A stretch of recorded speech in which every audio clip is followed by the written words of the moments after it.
কি বলো ভাইয়া, তুমি মানুষের টাকা দিয়ে ট্যুরে যাইবা? এটা কিন্তু ভালো না। ভালো মন্দ শেখাতে আছে।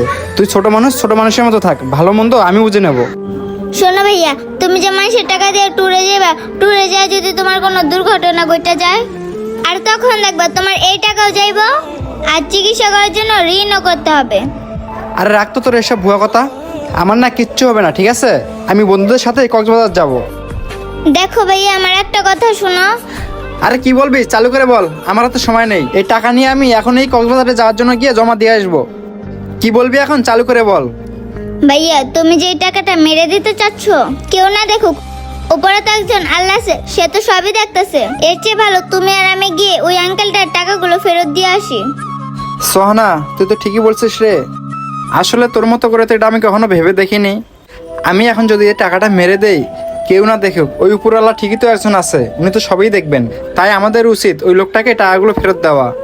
আচ্ছা সোহানা, আমরা যে ওই লোকটাকে টাকা ফেরত দিয়ে আসবো, ওই লোকটাকে তুমি চেনোও না, তাহলে ওই লোকটাকে আমরা কিভাবে খুঁজে বের করবো? হ্যাঁ ভাইয়া, তুমি তো ঠিক বলছো। আচ্ছা ভাইয়া, তুমি মাইনে মেঘে দেখো তো তার কোনো ভিজিটিং কার্ড পাও কিনা, তাহলে তাকে খুঁজে পাওয়া যাবে। আচ্ছা, আমি দেখতাছি। ভালো করে চেক করে দেখতে হবে ওনার কোনো ভিজিটিং কার্ড আছে কিনা ভিতরে। হ্যাঁ রে সোহানা, পাইছি, এই যে দেখ ওনার ভিজিটিং কার্ড। ভাইয়া দেখো তো না ঠিক